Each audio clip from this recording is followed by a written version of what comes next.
social infrastructure and in the people. But in terms of buildings, no. I mean, honored admissions where you made intervention and all that. These are for the Ishmael Yamson as a person. And you were very clear.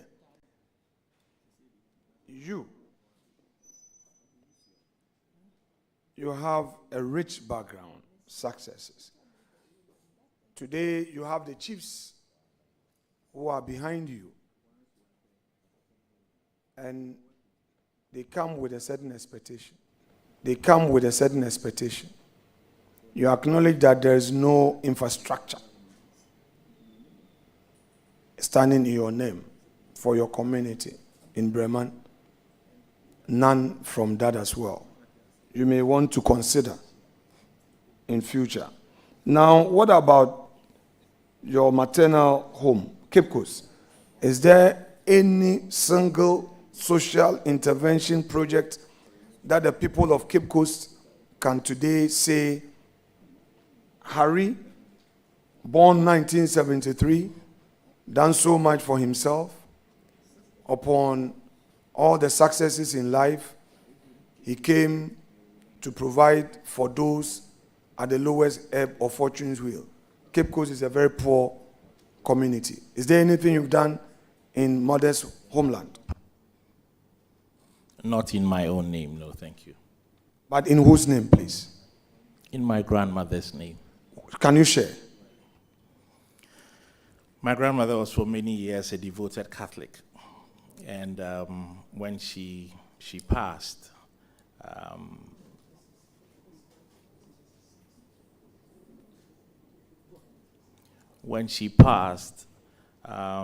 she had been living with us for several years. But one of her last wishes was to see that we would renovate her parish in Ola. And so a year after she passed, my siblings and I indeed did honor her wishes and fund the rehabilitation of certain parts of the parish as was requested at the time. So that is all about it? Yes. Very well. Let me also ask you this very important question. Did you do your national service? No, Mr. Chair.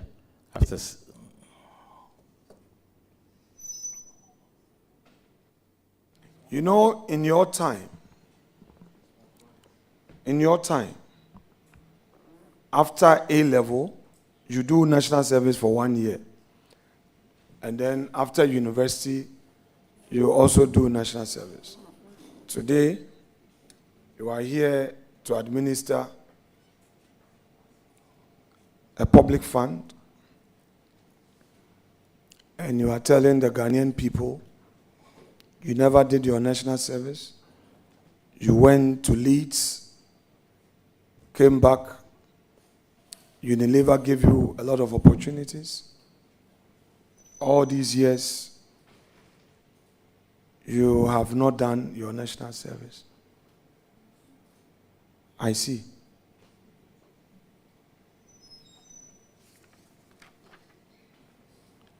I have not cited your tax exemption certificate yet.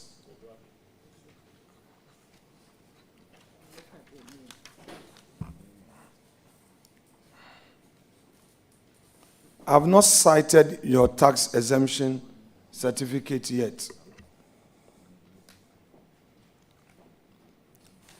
Can you share with us, if you have, your tax exemption certificate? Sorry for the wrong use of the word. I said tax exemption, tax clearance.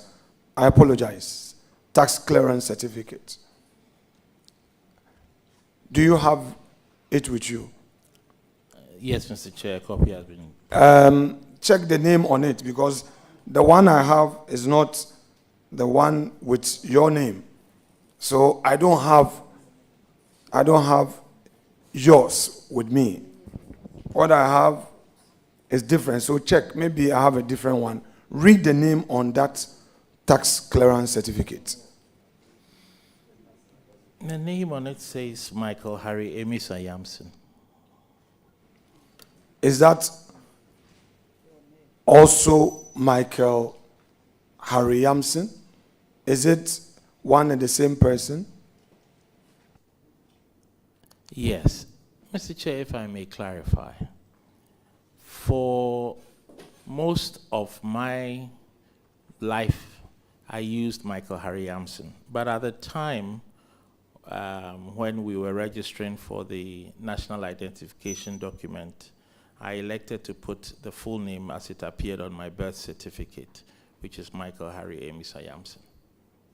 That birth certificate you are referring to, was it a birth certificate that you later acquired, or it was a birth certificate that you acquired before going to school?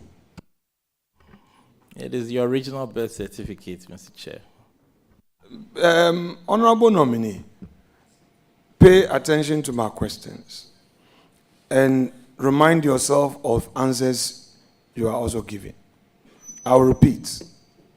This birth certificate you are referring to, was it a birth certificate you acquired after completing O-level, A-level, and university, or it was a birth certificate you acquired prior to going to do your O-level, A-level, and your uni degree? Mr. Chair, it is the original birth certificate which my mother had kept. How then do you reconcile your earlier answer to the effect that on all your certificates you have Michael Harry Yamson? And I'm reminding you that earlier when I cited the EMISA, I put a question to you, whether you have them on your certificate. And you said, no, you don't have EMISA. You were Thursday born Echo. That's fine. But where I sit, there are things I know. So I'll give you the opportunity again, just for clarity. I don't want my family members in Central Region say, I think you're Nimpanofi Central Region, na a grilling na them. I had no more personal. One case was some atrono and a years can was some. In the infant of our team, one to massy. And yet, a Huawei no massam, the years before, and I years before. In other words, I'm on relying on his own document to ask my questions. So now, your name is not Afenyo. I said the Fantis will say Afenyo, but my daddies will say Afenyo. Afenyo. That's the proper and law pronunciation. My uncles in Winneba will say Afenyo marking. But my daddies in Anlo, Chairman Yakonokwe, will say Afenyo. Chairman is enough. Mr. Chair. By the way, so clarity, all right? My name is Alexander Kwamena Afenyo Market. All my certificates, I have the Alexander Afenyo Marking without Kwamena. We all have it. So I want you to clarify. I don't use the Kwamena. I use it sometimes. I don't use it all the time. So I want to ask you, on your certificates, which names do you have on your certificate? On all my certificates, my name is Michael Harry Yamson. As I explained when I was applying for my... Let's proceed. So now that you have a national ID, Ghana card, and this Ghana card has Michael Ishmael Emisa Yamson. Michael Harry Emisa Yamson. Sorry. Your Ghana card has Michael Harry Emisa Yamson. The tax man, GRA, knows you also as Michael Harry Emisa Yamson. That is correct. Your certificates know you as Michael Harry Yamson. The president knows you to be Michael Harry Yamson. He doesn't know your emissary. Would you use the law to regularize this? You've already done it. I have already done so. So would you want to inform Mr. President that the old name has been changed and that the records at the presidency should be corrected, and for that matter, Parliament? Because we cannot know you and call you Michael Harry Yamson if your actual updated document, legally certified, is Michael Harry Emisa Yamson, as known by GRA. What's your advice? Yes. Tell us what your pleasure is now. My pleasure would be to notify the president's records. But you have been in possession of this notice of your appointment all these weeks. Chairman, can we proceed with the, or you grant leave? Because the name, these are legal matters, and you are a lawyer. Would you want to grant leave so that that ratification and rectification can be done later? Otherwise, I do not think that we can proceed. It's my suggestion to you, sir. Honourable Member, let's proceed. The value is the same. He's one and the same person. Chairman. However, he has indicated that he would communicate the addition to the president. Chairman, our law students and our seniors and our colleagues at the bar, I'm sure, are watching us, and the judges are watching us. I know you said it on a lighter note, but the value is not the same. In law, the value is not the same. But, I mean, since he's taking notes to get it sorted out, that's fair enough. Now, you are coming from the private sector. Do you think that as a country, we often get social intervention programs aimed at getting some investment into the economy, end up becoming consumption? Do you think so?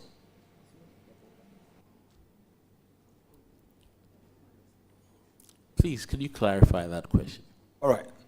So we introduce some social intervention programs to empower our people to become economically More viable. strong, do their businesses and all. These are supposed to be paid back to the states for others to also benefit. Oftentimes, these monies go. They don't come back. So it becomes what we call consumption. You are the economist. I'm not one. So it's not an investment. Are you concerned about this? And if you are, what would be your proposal? And I say this because recently, Daddy expressed a worry in the economic forum, which the minority could not secure an invitation to participate. In fact, I, as a leader, was never invited. No letter came to the caucus. We were not invited. But that's a different matter.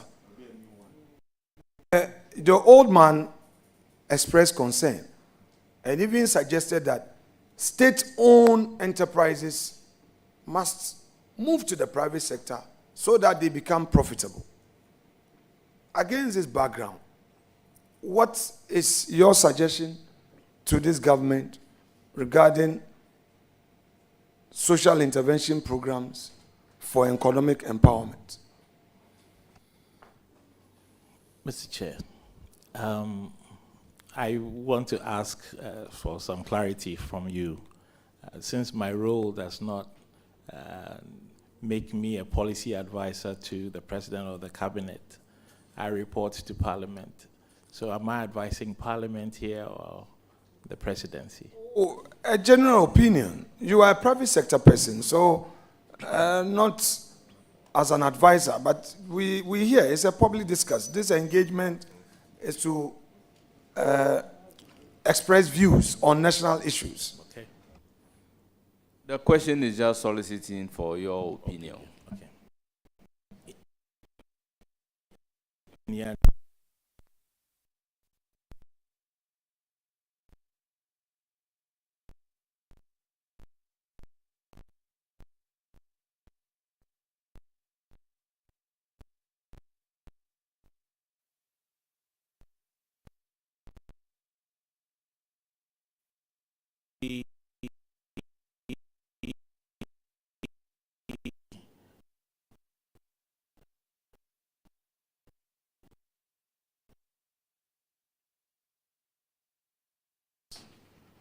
Where we have struggled is that we often introduce social interventions without, shall I say, certainty about how we, from our own resources, will be able to cover. And so when the donor support or whatever help dries out, we are forced to carry on these programs essentially by printing money, and that is unsustainable. So my view is that by all means let us do good, because as the Bible says, the poor will always be among us. But we must make sure that we have adequate resources to fund those programs fully. Are you a Catholic? I was baptized a Catholic, but I am now a member of the Methodist Church of Ghana. At what point did you become a Methodist?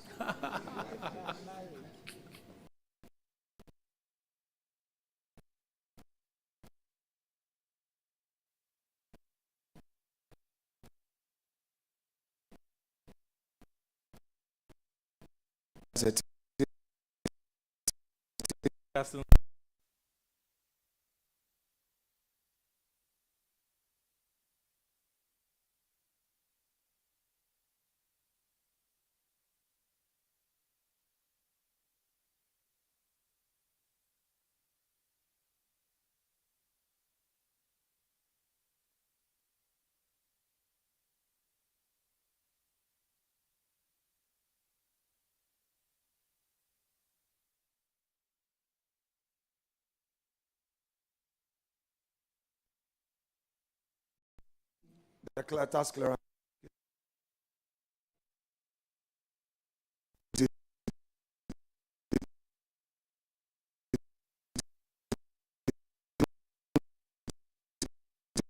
Correct.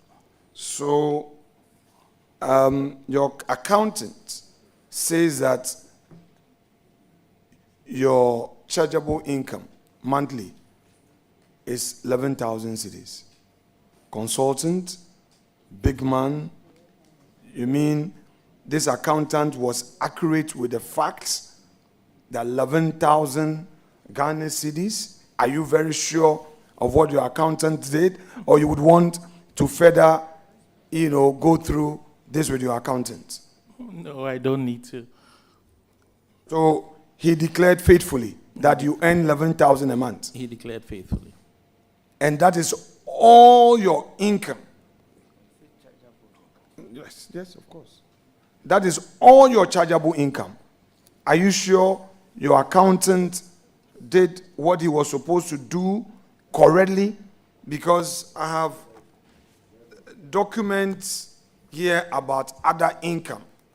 So I do not want it to be like I'm splashing. So I may want to give you an opportunity. Sometime when we are in a hurry,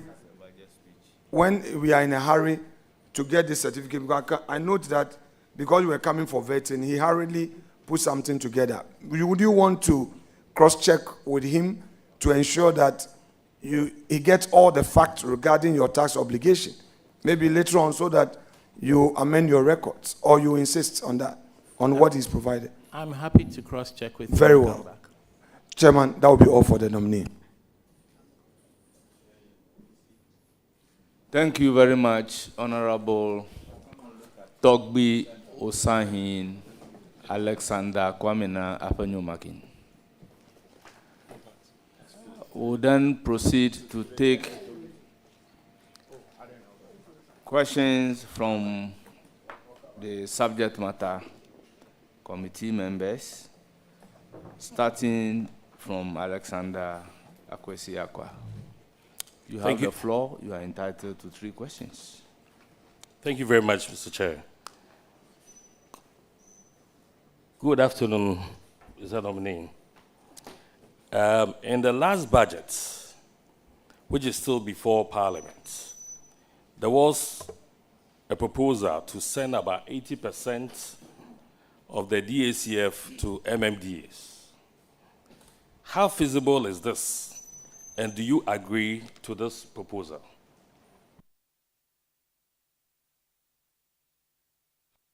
You mean the last budget or the current budget? No, the current budget, which The is current still budget. before Okay. Parliament, yeah. 2025, the big push budget. Mr. Chair, in terms of feasibility, as a fund, it is entirely feasible.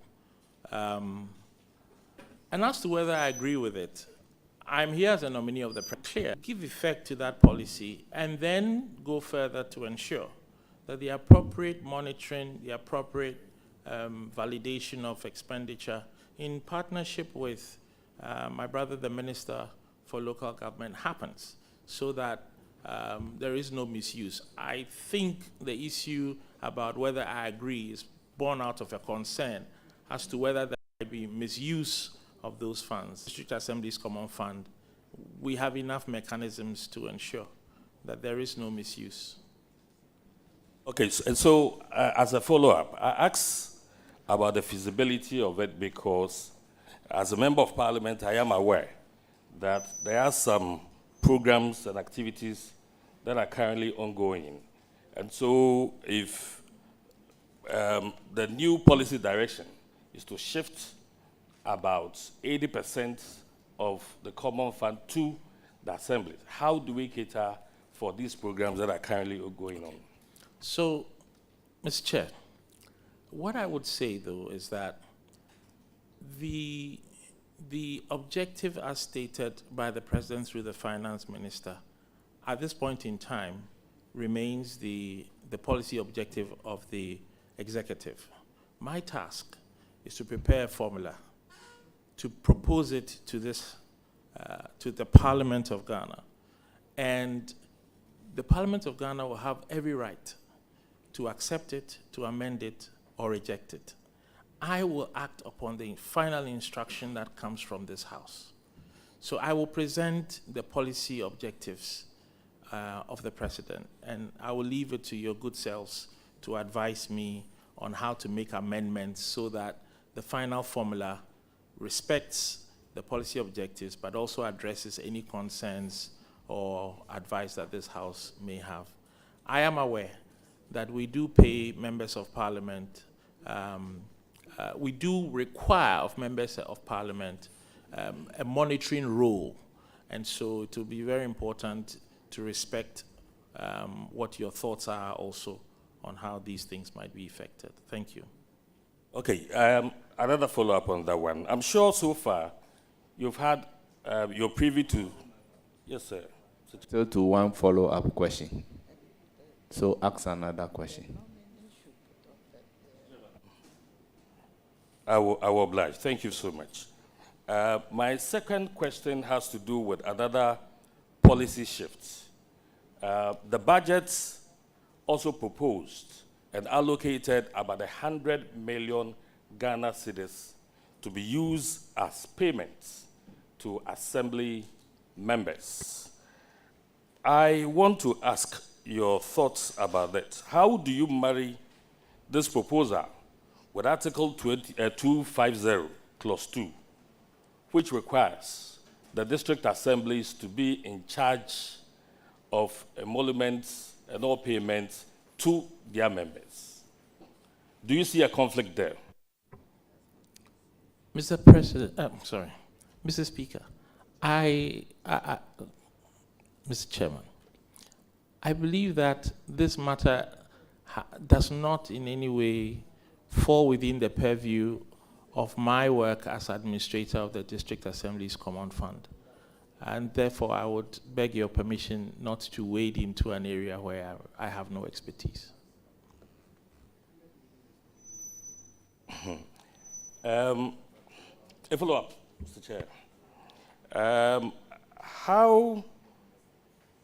Well, let me rephrase my question. Don't you think this will reduce the motivation of MMDAs and their IGFs? Because I'm sure in the Constitution, the fact that the assemblies are supposed to determine how much they pay to their members will motivate them to increase their IGF, their collections. Mr. Chair, it is my understanding that this should have, at best, a neutral effect, because the MMDA's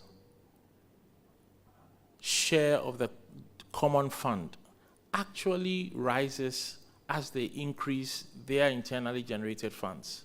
Therefore, irrespective of how much help or grants are received from my office or the central government, it is still in their best interest to pursue IGF.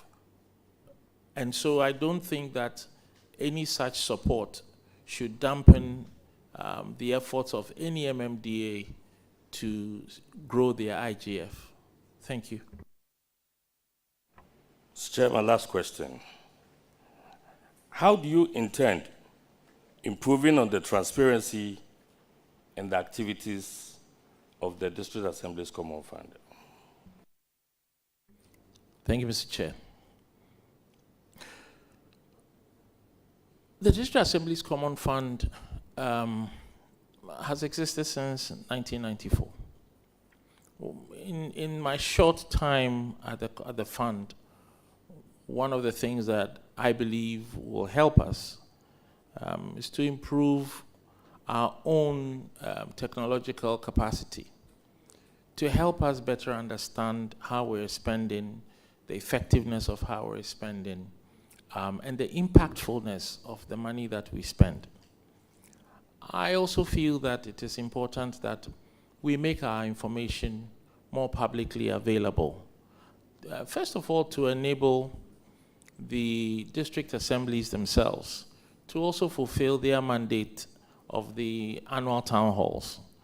If we make our information available to all members of the public, then the assemblies can also go back and hold their town halls and then explain what benefits citizens can expect from the transfers that they receive from the fund.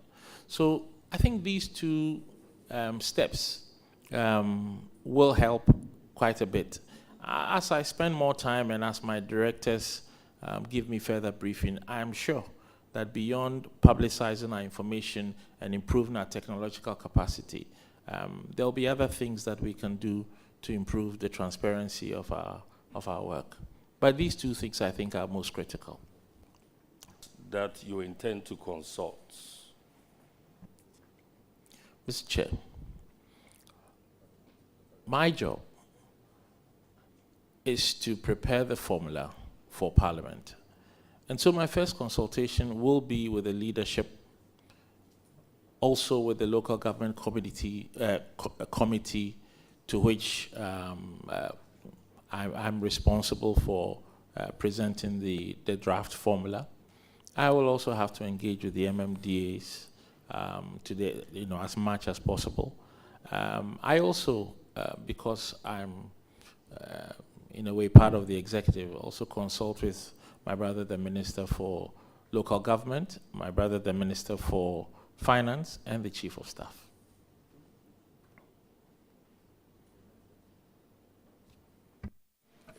You are done.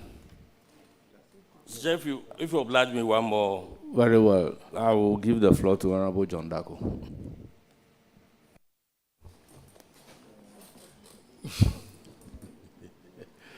Good afternoon, sir. Thank you. Good afternoon. So, as the administrator of the District Assembly's Common Fund, are you accountable to Parliament or to the minister? And what, in your view, do you think this accountability, whether Parliament or minister, is going to play on your activities? Mr. Chair, my accountability is wholly to this Parliament. It is to this Parliament that I present my draft formula. It is from this Parliament that I secure approval of the formula. It is to this Parliament that I will render my annual accounts if if you give me the nod to assume office. And I think it's only in my fourth area of responsibility, according to the Constitution, that says that I may carry out any other duties as the President may decide.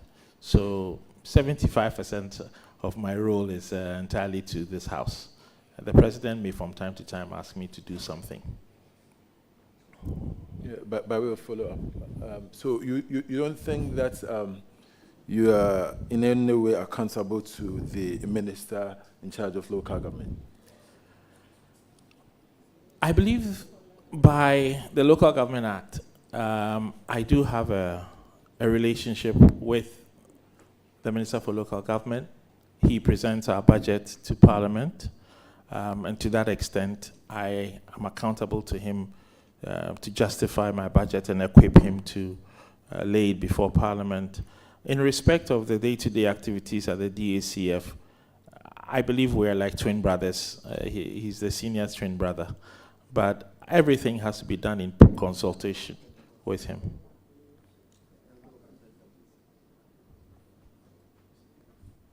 Okay. Looking at your CV, I get the impression that you don't have any experience in the local governance sector of our country. Everything you've had or you've done is in the private sector. So with this handicap that you have, how do you intend to make the DACF better to achieve its objective, which mainly, I guess, is to distribute funds? Yes. Mr. Chairman, I believe the first two occupants of this office were also not local governance experts. My immediate predecessor, to a large degree, is. But I would say that fresh blood is good for every organization. I have tremendous experience. I've managed budgets 3 times the size of this fund and done so successfully. I have a wonderful team at the DACF. The ministry, my brother, the minister, assures me of his support.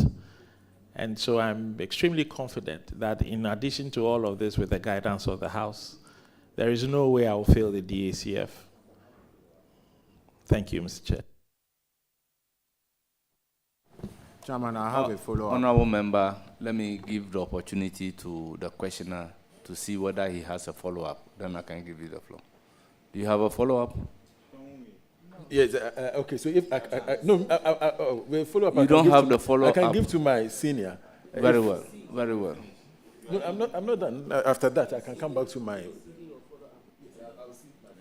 Very well. Then you come back to your last question. But Chairman, by right, he has a follow-up. And after he asks his follow-up, by right, I can also ask a follow-up. So if he doesn't have a follow-up, that's okay. That is why the practice is that if a member asks a question and he has a follow-up, we give the member the opportunity to exhaust so that if the leadership has a follow-up on the question asked by the member, it is then that you can come in. That is the point that I'm making. So I'm trying to find out from John Darko whether he has a follow-up on the nominee's experience question that he asked. But if not, I will then give you the floor. All right. Thank you, Chairman. Mr. Nominee, in your answer to Honorable John Daku's question, you said you have managed a fund that is 3 times the current fund, referring to DACF. Is that what you said? No, I said I have managed funds, not a fund. You have managed funds. Yes. So can you share with us what funds and what you mean exactly by 3 times the size of DACF? Well, in my last role,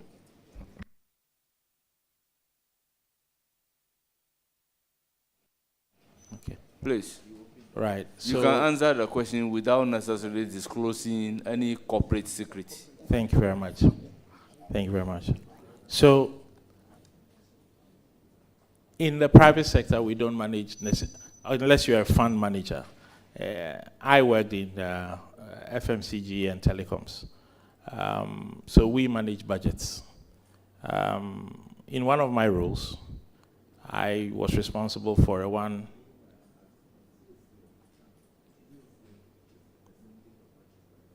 Please go ahead. So in one of my roles, I was responsible for managing a budget that amounted to €1.5 billion, which in today's terms is about 18 billion cedis. So. Thank you very much. Honorable John Dako, your last question. All right. Mr. Chairman, thank you very much. Honorable nominee, are you aware of the DRIP policy by the previous government, and do you think that it is something that the DACF must continue on and, as it were, push to ensure that our district assemblies have the equipment to fix the roads in their areas? Mr. Chair, if I may take a step back, I believe that over the years, I think 2002, 2011, 2014, under Presidents Kufuor, Mills, and Mahama, we made efforts as a country to equip our districts. And so the District Road Improvement Program initiated by the last government was one step in the continuation of these efforts. Our districts do deserve to have the equipment. And I believe that under the arrangements that were made, the districts took possession of the equipment. What we have is a national coordinator to oversee, and whether or not I am supporting DRIP directly from Accra, or whether DRIP will be supported from the districts, I believe that rural Ghana cannot do without the program. So I support it. By way of follow-up, Mr. Chairman? Yeah. So do you subscribe to those who say that the equipment should be taken from the districts and be sent to one central place, that they should be pooled for people to use them as and when they need, and that the equipment should not be at the district and municipal assembly? Do you subscribe to that? First of all, I'm not aware of that argument. But if I were, what I would say is that it would be in my formula when I present it where the control should lie, where the funds should sit, and it will be your decision as members of parliament to instruct me accordingly.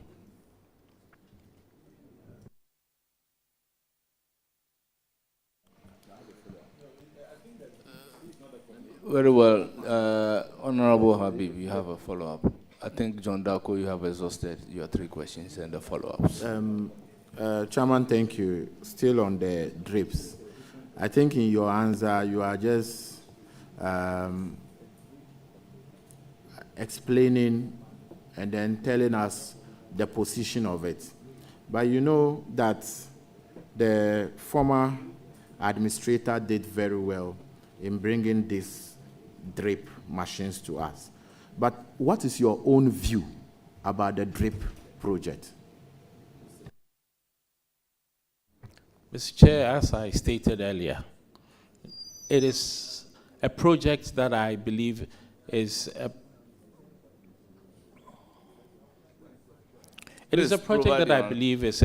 positive continuation of efforts that date back to 2002.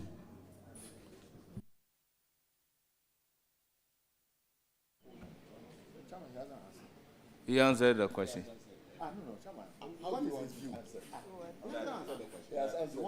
The view, he said that it's a positive project.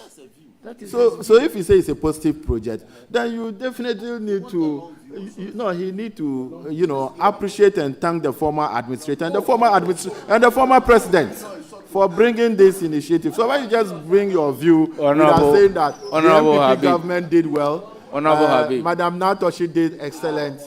Honorable Habib, you are out of order.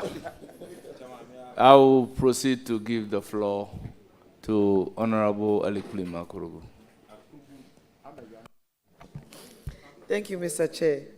Congratulations in advance, my brother. Thank you. Yeah, so I have gone through your CV, and I have seen that in the private sector, you are well experienced. So I have no doubt that this mantle that has been given to you, you are going to perform very well. But I have a question. Every year, a number of financial malpractices and losses are reported at the MMDAs. With your experience in the private sector, how do you intend to ensure transparency and prevent mismanagement at the District Assembly Common Fund? Thank you. Thank you, Mr. Chair. As I indicated earlier, I do believe that there are modern tools that allow us, applications, AI, that allow us to better interrogate our numbers far more sharply than in the past was available to us. I've been at the DACF a week now, and it's been apparent to me that we cannot run a 7 billion fund essentially off Excel. We need sharper tools. Number one. Number two, when we spend money at the DACF, we look to make an impact on the quality of education, the quality of health, the quality of roads, the quality of access to water that people in our districts enjoy. In no way a criticism, but as I said, newer tools will give us a sharper view to understand better how much of the money we spend actually translates into a more positive change in the lives of the citizens in our various districts.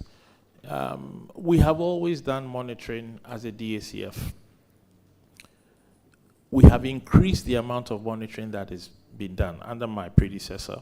I believe monitoring was increased to 6 times a year. And that is good.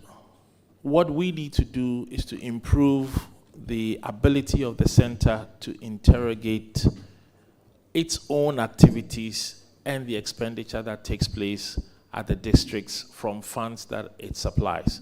So monitoring will help us always to establish the facts on the ground. But I believe that better technological tools will help us understand better the effectiveness of how we are spending money. In the end, we're able to deliver more and better resources to our districts. And I think that your good selves as representatives would be happy and happier if we spend our money even more efficiently. So thank you. Any further question? Yeah, second question. Often at times, the disbursement of the common funds to the assemblies delay, sometimes second to even third quarters. How do you plan to deal with a timely disbursement of funds to the assembly? Thank you. Mr. Chair, yesterday I was part of a meeting with the Minister of Finance, and he gave me every assurance that now, as my funds accrue, he will pay. And I also gave him an assurance, and I can give this House the same assurance, that as your funds accrue, however you approve the formula to stand, I will also disburse in a very timeous manner. No further questions. I wish you all the best. Thank you very much. Honorable Haji Aladi Ayamba, you have the floor.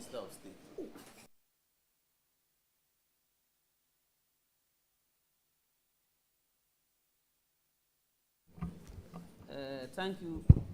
Thank you, Mr. Chairman. And you are welcome to the vetting committee. Looking at your employment history, I have no doubt you have a wealth of knowledge and experience up there, not only for yourself, but to many people. And I believe you are going to bring it to bear. Common Fund has been one of the places where we actually rely on, especially for our district assemblies.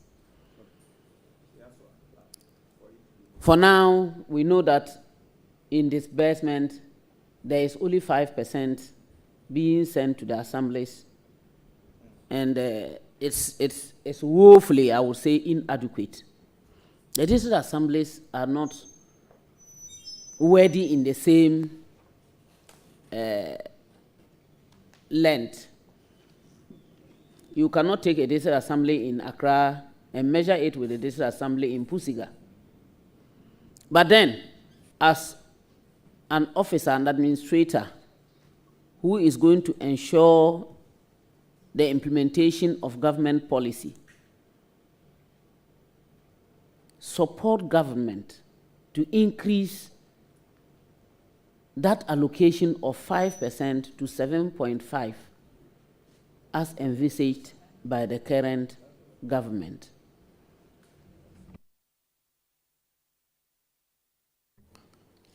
Thank you, Mr. Chair. Firstly, I think my president has already demonstrated a clear willingness through the finance minister to increase the funds that are available to our MMDAs. Just roughly speaking, based on 2024 DACF budget, districts were to receive something in the region of 2.2 billion Ghana cedis.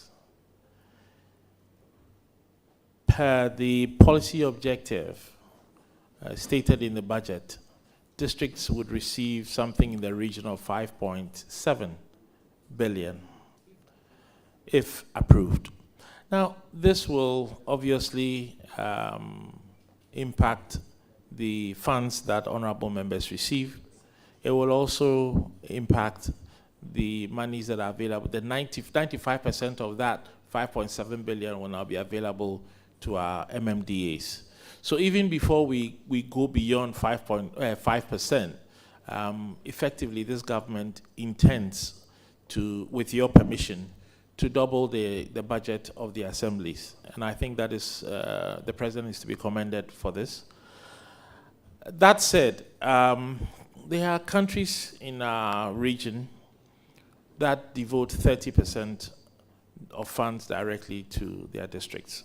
But I believe that over time, they have built the infrastructure and the architecture to enable the districts manage that portion of the national budget. I think that it is my job now at DACF to begin the process of preparing our districts to also receive and manage larger portions of our fund. Granted, from 2007 to 2017, we stood at 7.5%. Yesterday, I made an entreaty that as soon as it is possible, we raise the level back to 7.5%. And then, we will invest in upskilling MMDAs and the technical people there so that hopefully one day soon, we too can see our districts being entrusted with a third of the national budget. Thank you. Any further question?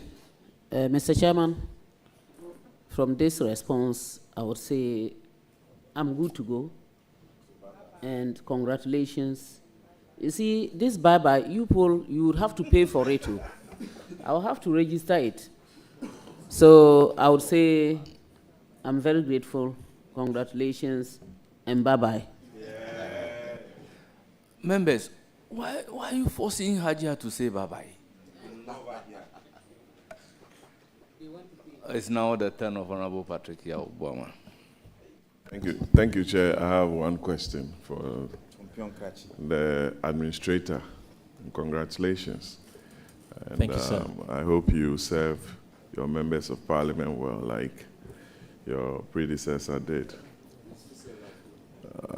You can ask the local government minister. Certified. Do you know of the reserve fund and what it is used for? Yes, Mr. Chair, I am aware of the reserve fund, and I am aware of the purposes to which it is put. May we know the purpose or the use of the reserve fund? Firstly, the reserve fund is a contingency. Anything can happen. I think in the last few weeks, or is it days, we've had tidal waves in the Volta region. In 2021, we had COVID. A few months ago, we had cholera. All these are matters unforeseen that require a response from government, a response from local governments. The reserve fund serves the purpose of holding funds to support any resources beyond their allocations. Secondly, the reserve fund is also used to fund training, capacity building. I think as I was answering Honorable Akrogu's question, if we are to train our district officers to handle ever larger amounts of the national budget, that training will be funded from the reserve budget. And then also from time to time, there are opportunities for local investments to be made, which the assemblies may not be able to fund. And so we take care of that from the reserve fund. So it's really there for the MMDAs as and when it becomes critical. Thank you, Chairman, for the opportunity, and I'll be keeping an eye on that particular fund and how you intend using it. I wish you the very best. Thank you. Thank you very much. I'll give the floor to Honorable Alhaji Umar. Thank you, Chairman. Congratulations, Honorable and Mr. Harry Yamson. Thank you.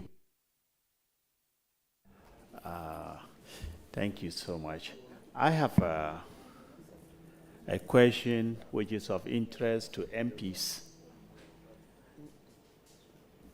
Now, MPs in managing their 5%.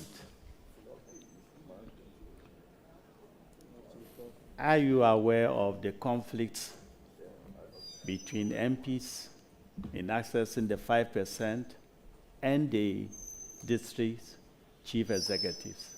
If you are aware, what plans do you have to solve this or resolve it, mitigate those conflicts?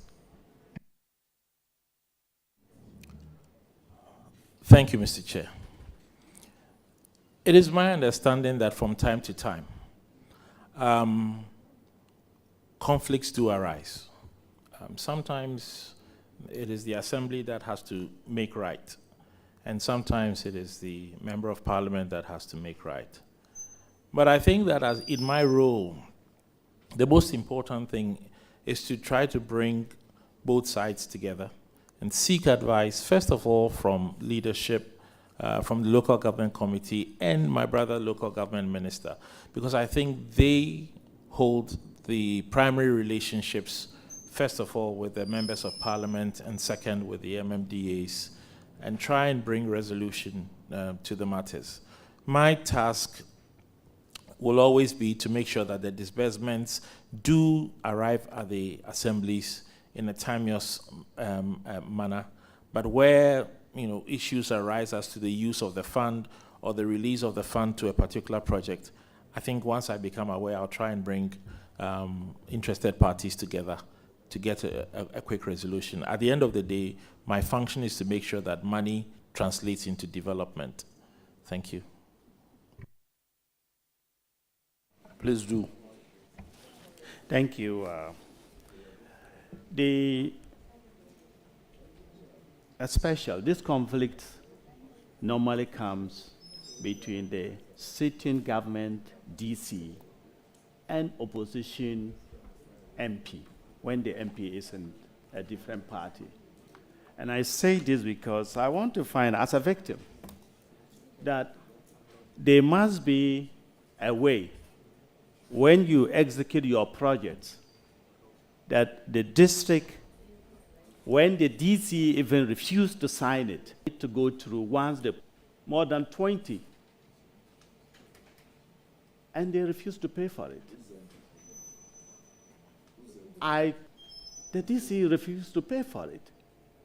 The community started benefiting, using the water, and yet, because the purpose was to remove him from office. You don't understand the question? Thank you. Honorable So how Umar. do we make sure we have monies whereby Honorable Umar. the DCE cannot prevent you from paying for your project? Thank Honorable you. Umar, the authority is given to the DCE to sign disbursement form, based on which the district finance officer and the coordinating director will also sign check. If the DCE wants to remove you as a member of parliament, definitely disbursement form will not get signed. That is what is causing the problem. The chairman will make sure they sign, but he's not coming to the office. Yes. Any further question?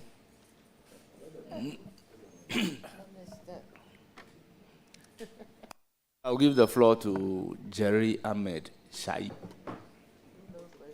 Thank you very much, Honorable Chair. Honorable Chair, I've observed that Honorable Irina Toshiado, my very beautiful sister, is here. It tells me that there is solid collaboration between the yes, collaboration. And I pray that you take a cue. Yes, Mr. Chair, my question is, I have observed that the regional coordinating councils do not make any monies. I don't think they have a platform to generate IGFs. Would you, in your current position, would you advocate that they benefit from the DACF releases? And if so, why? Thank you. Mr. Chair, the regional coordinating councils are already supported by the DACF. We resource them to be able to implement their mandate of coordination, monitoring, and evaluation. We also resource them where it's necessary in matters of conflict resolution. And then finally, we also resource them to engage in capacity building as appropriate. And we will continue to do so.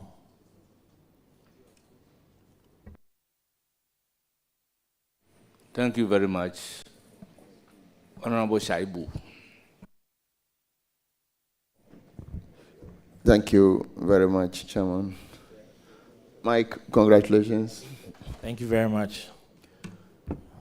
Let's do public-private sector stuff. You and I come from the Unilever Group, where a purely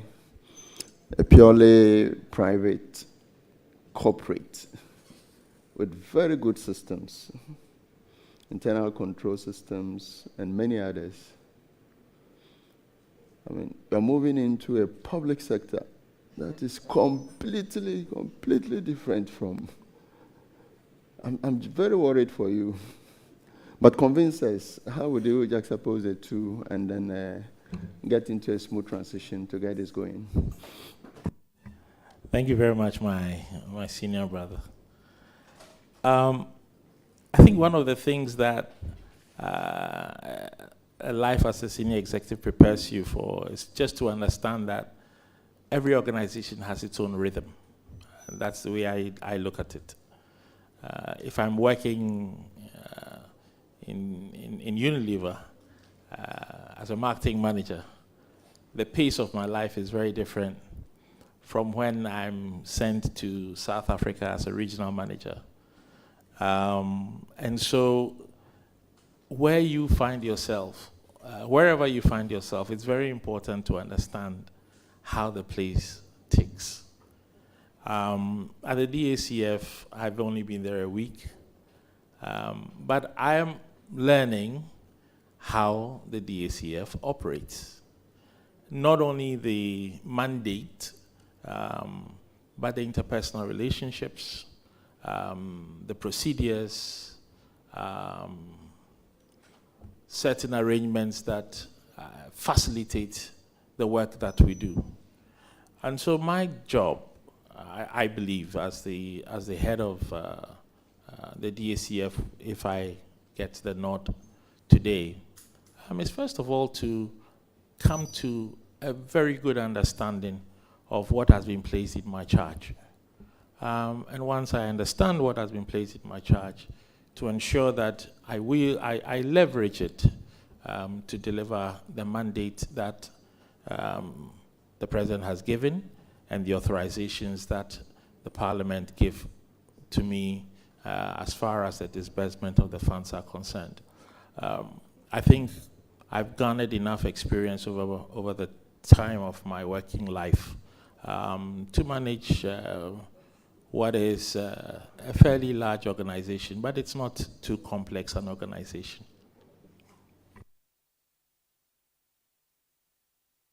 Honorable, any further question? Yeah. Chairman, just a very last one. On some social intervention programs that are under the DFAC,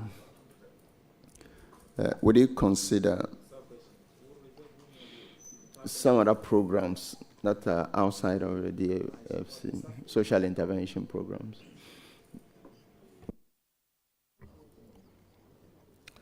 Mr. Chair,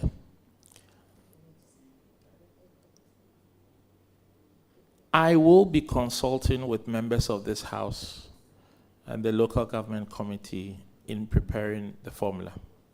And I think at that point, if there are any social interventions that are critical and require the support of the fund, I'll factor that into the proposal that I bring for consideration. And then if you approve it, we will execute them. So I will depend on you to advise on whatever critical things we ought to do. Chairman, thank you so much. I have no doubt that you will make a good administrator. Thank you. I wish you all the best. Thank you very much. Thank you, Chief Whip. I realize you are writing plenty questions. Please, before giving you the floor, let me recognize Honorable Charles Agbeve, Subject Matter Committee member. Thank you very much, Chairman. I'm just asking a question, just one question. Honorable Harry, congratulations. Thank you, sir. Good. There's a view that some MMDAs have been heavily relying on the DACF and not maximizing revenue. What's your opinion about this? And just to add and answer your question, will you recommend winning some metropolitan assemblies of DACF? Because some of them, the IGF is even bigger than what you give them as DACF. Mr. Chair, to the extent that even in large metropolitan areas, you find that there are constituencies and sub-metros that are unevenly developed. I feel that the DACF should continue to support all local assemblies. What may need to happen, and as I said earlier, is for us to get sharper in deciding where to put our money. It may well be that we're spending too much on tarred roads in a place that already has a lot of tarred roads. And so we should redirect some of that money. I noted, for example, 3 sub-metros, Esika Doketan, Odododio, and Swame. They have vastly different levels of support coming from the DACF, and yet they are all sub-metros within metropolitan areas. We need to better understand why those differences occur. That's what I can promise you. We will do a better job at equalizing that. To the point of the IGF, I would encourage every MMDA to do their very best, because the more IGF you collect, the greater your share of the DACF. Some assemblies don't even collect burial fees, and yet others do. And so they are losing an opportunity to raise DACF on a line item that is fairly common across the country. Some assemblies collect parking fees. Most assemblies do not collect parking fees. And yet this is a very easy way of raising your IGF and a legitimate way of raising your IGF. Beyond that, what I would say is that I see a I see a local government area no different from an Apple store. It is just a market space. What is important is for the committees of the local assembly to apply a little bit more time to defining what market spaces they can create and raise money from. And we will be very happy at the DACF to support them with workshops, training, to help them better define the market spaces that are available. Everybody is building physical markets, but we may have gone past the time of physical markets. Today, e-commerce is probably the fastest growing part of our economy. And I don't think that there are many assemblies that have averted their minds to how they can tap into the e-commerce phenomenon and make money from that as well. So we'll be encouraging them and supporting them as much as we can. Thank you very much. Thank you very much. I'll proceed to give the floor to Majority Chief Whip, Roxanne Nelson Kwame Eche Dafamekpo. Chairman, thank you very much.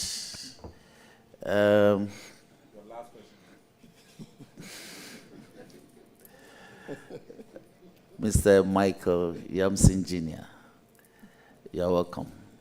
Thank you, my brother. And congratulations. Thank you very much. Now, I've had a lot of calls about party people, even government functionaries, that you are not known in NDC, so why are you being given a position that was occupied by a former member of parliament on the ticket of the MPP? So the law is very clear as to the authority of the appointing officer to make appointments. But what's your relationship with the NDC government? Party as in government? Honorable member, his email address even answered the question. No. So the people who have called me chairman, the party people who thought that you are a stranger, so to speak. Are you a stranger to the NDC? Mr. Chairman, I would believe that I'm not a stranger to the NDC. I worked on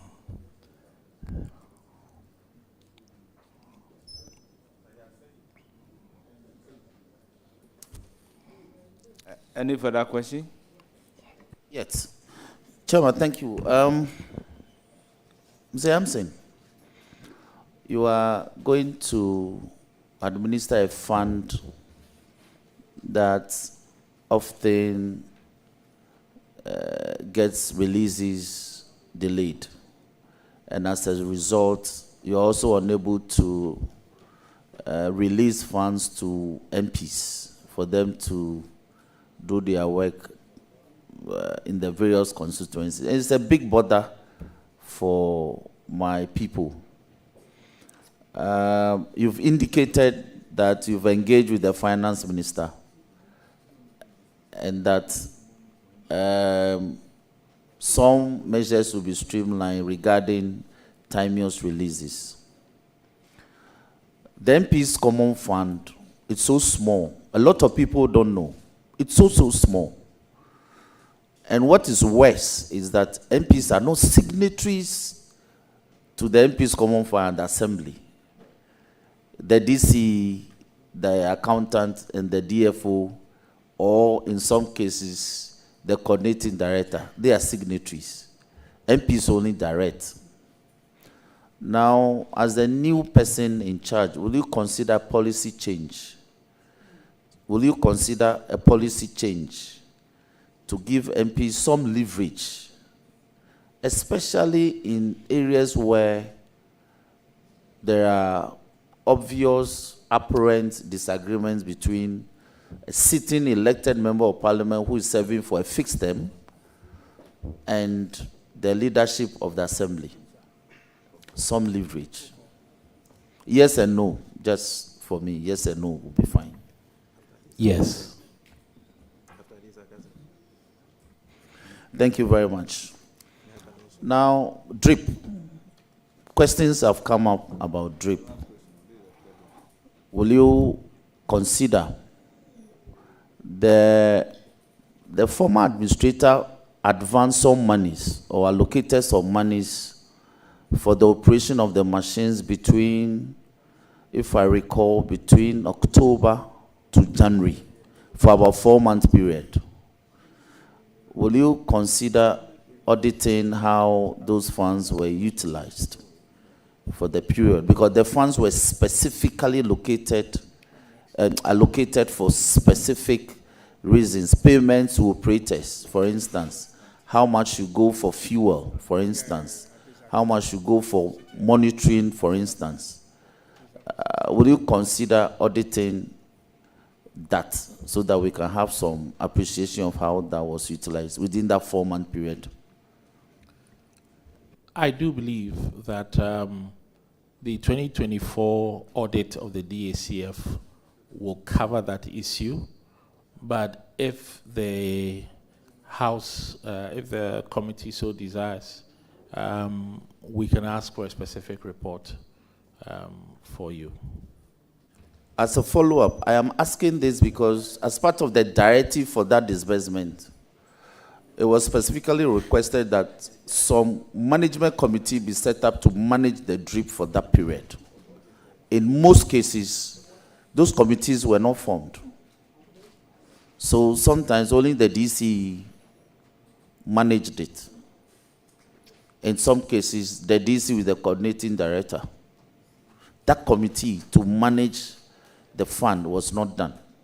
That's why I think that a special audit will be required. If you agree with me, yes. If you don't, then I can make progress. Mr. Chair, I'm in agreement with the majority chief whip. Okay.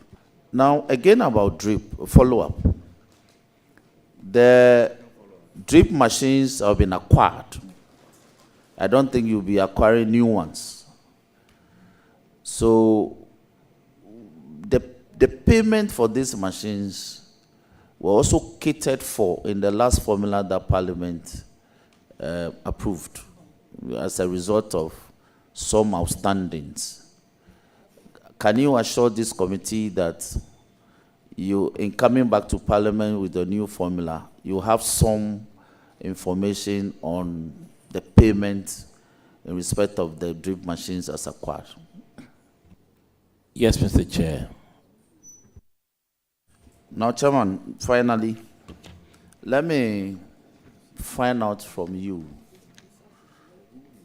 that as members of Parliament, we often want to have some relationship with the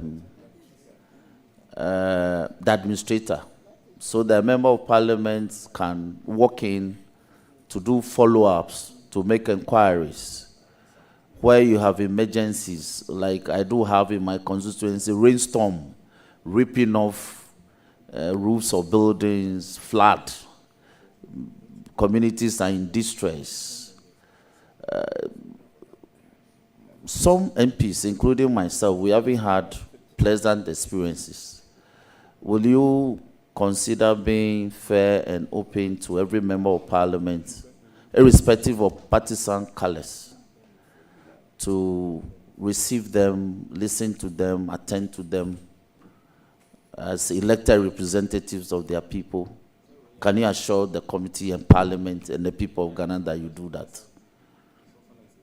Mr. Chair, I can assure this committee, the Parliament, and the people of Ghana that the office of the administrator will in no way disfavor certain members of the House. In my first meeting with my staff, I did say we may be political, but we are not partisan. The administrator's office has to be non-partisan because the mandate we have is to reduce inequities in development for all Ghanaians. That says nothing about political color. So my objective is, and what would be my joy would be to be able to say that at the end of my tenure, I could speak to reductions in the inequities in development across the country. Thank you very much. Well, Chairman, thank you very much. I wish you well. You can count on me as the Chief Whip, Government Chief Whip, to assist you to deliver on your mandate. Your wife is my classmate, so I have your back. Chairman, thank you for the opportunity. Thank you. I will proceed to give the floor to Honorable George Kweku Ricket Hagan, the Vice Chairman of the committee.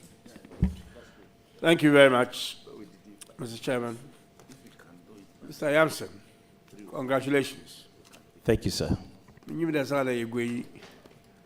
But now I know I will come after you. I see. Thank you. I just asked him that I didn't know that he comes from Cape Coast. Congratulations once again. And I think it's quite refreshing to have, somebody like you coming from the private sector into a public space and bringing, as you rightly said, new blood to look at how we can do things differently and better. Your predecessor, I think, did a fantastic job. She was at some stage was one of us here in Parliament, so she obviously understood how Parliament works. I believe that you will take all those things, you will learn from her and add it to your private sector experience and make the Common Fund Administration work much better. Thank you. Just one more thing, not yet. one more thing is there's something that I think you should fundamentally understand, which is something that you will have to learn to be able to know how much is due the fund. As you know, by constitution, it's 5% of total revenue. But what is your understanding of government total revenue, if you take, tax and stuff in addition to that? Remember, the constitution says not less than 5%. So it can be more. Okay. I mean, that is not even the question. It can be more. That's what the constitution says. But for it to be more or less, you have to understand what total revenue is. So what is your understanding when we say government says total revenue? Mr. Chair, per my understanding, total revenue of government in this context relates to tax revenue, oil revenue, minerals revenue. I think that's in essence, yes. Some elements of the oil revenue, the Heritage Fund, the Stabilization Fund, were excluded from the calculation. But other than that, every revenue of government falls into the definition of total revenue. That is fine. You did say something earlier on when one of our colleagues asked you whether the size of the portfolio or the size of the fund that you are going to manage is something that you are capable of. And you do say that you have managed funds about 3 times the size of what the common fund is. I don't want you to mention the number of what the size of the common fund is, but I do believe you, and I agree with you, because the whole of Ghana's economy itself is about $70 billion. That's about 200 or so. So if you look at that, if you said you did one, you can do about 3 times it. Then you are talking about even $200 million, which in this day age in the private sector, as far as funds and assets are concerned, there are people who are managing, in excess of 1 trillion. So I have no doubt that you are capable of doing that. I would like to congratulate you, and I hope that you will work with leadership of Parliament closely so that, we will be able to make a success of our work. But as you are a Fanti man, I'll be coming to make sure that we do. We know we Fantis. We shall meet and drink tea. All right.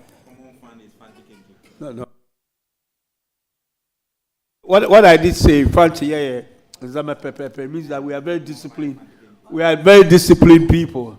So when we are doing things, we do it, to the best of our abilities. Mr. Minister, thank you very much and congratulations. It's now the turn of Deputy Ranking, Honorable Patricia Piaget, alias Kumasi Rolanda. I'm even surprised at you. Anyway, thank you very much, Mr. Chairman. I'd like to congratulate you and welcome you for this few, it's a brief. Thank you, Ma'am. Thank you very much. Yes, I know the common fund. There are 5 critical factors that has always been considered in the share of the district common fund since its inception. And these have been the need, responsive, service pressure, reserve, and equality factor. Honorable nominee, the government has just announced, on the basis of that is what I'm asking this question. The government has just announced free tertiary education for people with disability through the budget paragraph 200. But the question is, how many people with disability are able to be educated to the tertiary level. We have a missing gap. And I am asking you, would you propose a policy whereby the monies allocated for the PWDs at this point in time will be used to construct special schools at least at every region? I think that need is non-existent. Would you critically look at that one and propose as a policy to guide you in your development of, in your distribution of the common fund? Thank you. Mr. Chair, I can say yes to that.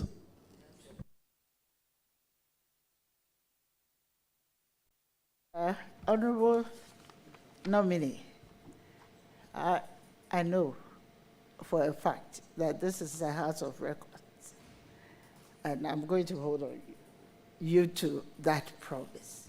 I will be consulting the leadership on all things. My other factor is about the uncompleted infrastructure that exists within the MMDAs. You know, a number of times, I think the Chief Whip was emphasizing on the amounts of money that are distributed, even for the MPs, even in the districts. There are not adequate funds for them to begin the construction of certain structures. I would like to find out for you, what would be your strategy to ensure that you can monitor and insist that projects that cannot be completed will not be undertaken by the use of the common fund? Thank you.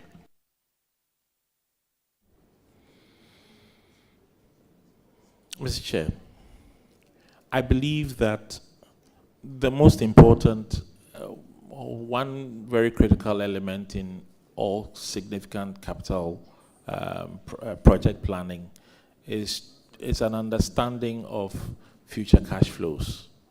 For me, sitting at the DACF, I work with the amounts that are allocated on a year-by-year basis. Government's own forecasts may give some indication, and that may help us to also project forward whether or not we can actually execute the projects we start in good time. I think what has really caused delays in the past has been the availability of funds coming into the DACF. But I intend to maintain that relationship with leadership to help me to engage with the Finance Ministry to ensure that funds that are due come quickly. But as I said earlier today, the Finance Minister yesterday in an engagement with some of us leaders, heads of funds, did make clear to us that he intends to make our releases literally automatic. So that means that we can look forward to regular inflows. And I gave an assurance that I will similarly ensure that the districts receive their money just as quickly as we receive it. All we need is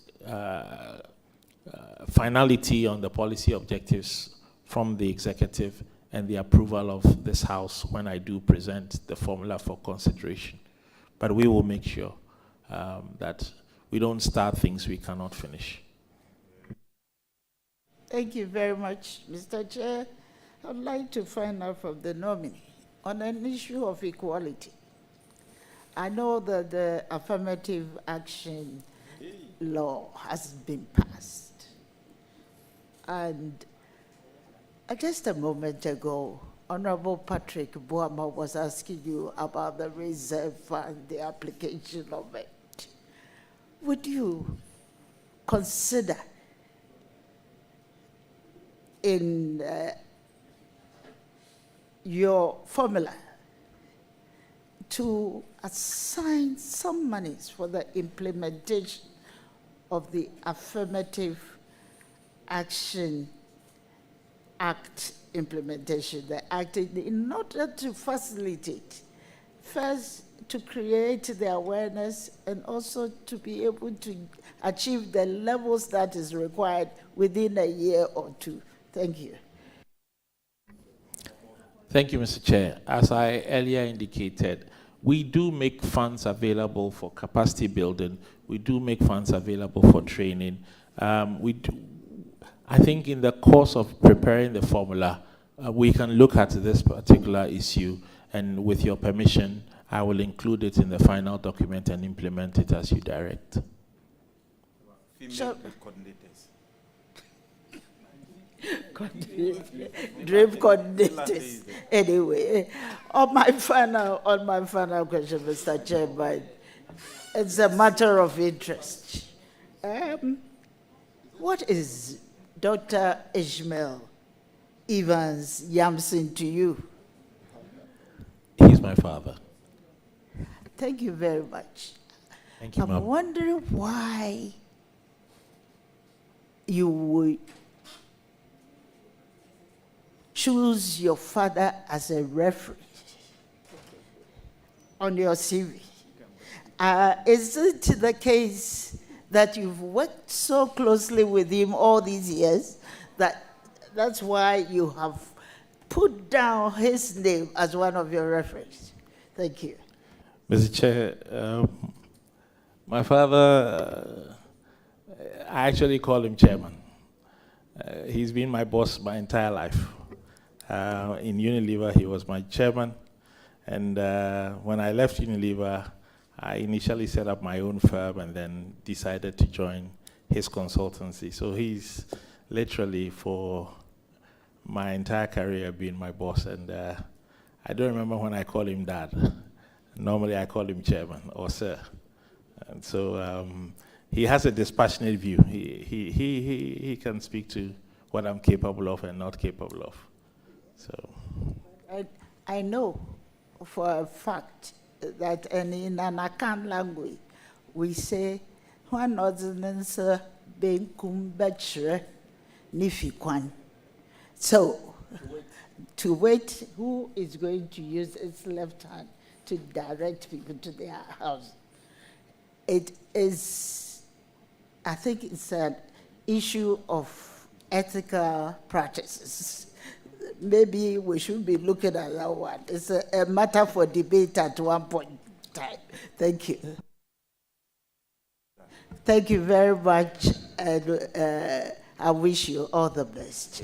Thank you, ma'am. Thank you. Thank you very much. Honourable members, it's now my turn to ask the nominee question. Instead of question, I'll ask for clarification. If you look onto your CV, item numbered 5, employment history. A, work history, including national service. What do you mean by that?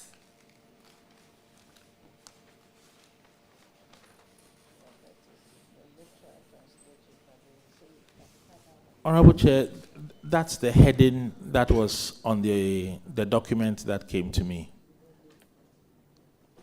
The A is part of the official document that came to me. You are just quoting the heading. Yes, please. Under the National Service Authority Act, there is a provision for those who have not done their national service to apply for exemption, subject to some payment. Will you want to do that? Yes, Mr. Chair.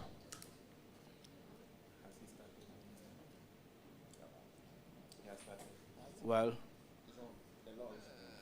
that is the end of my question.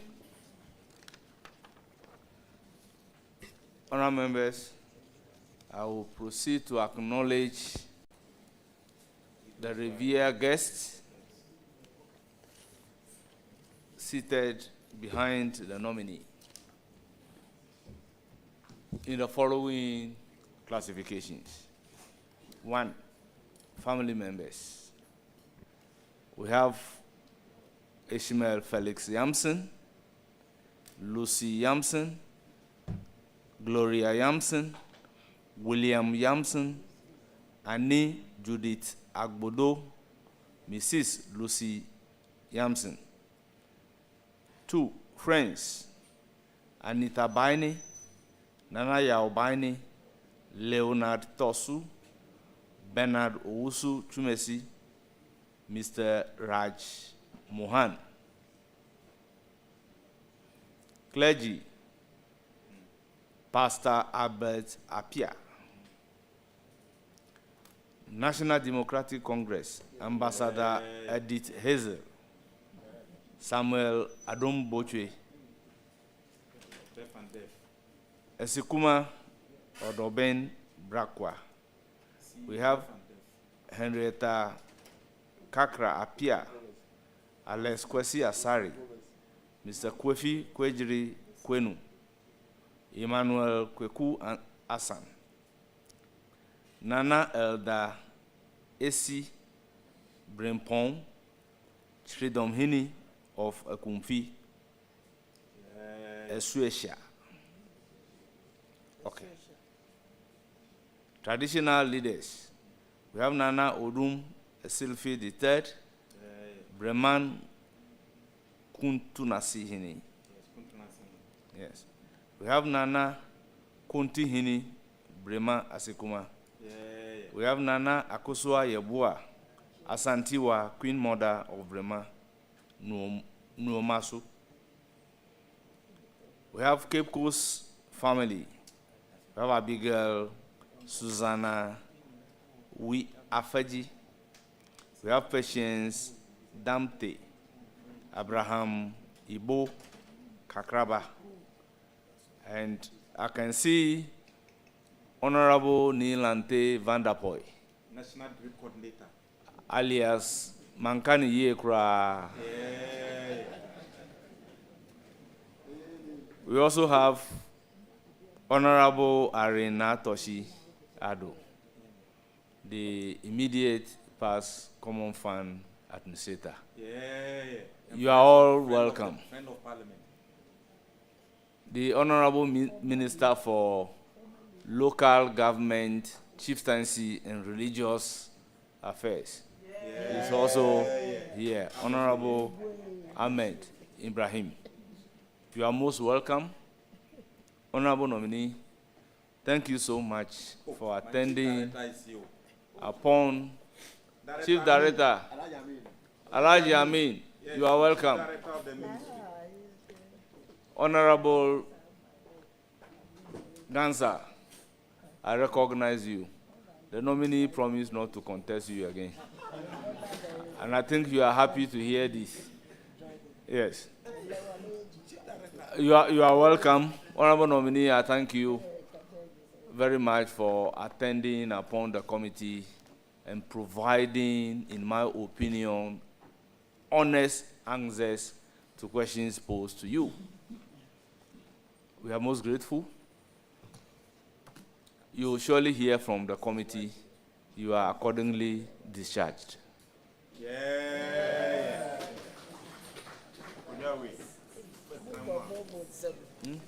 Ganza, you see, you were contesting him. Now you go to him.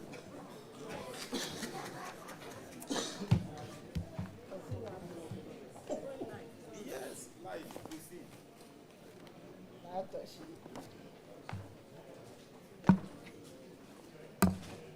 Okay, leader. Then.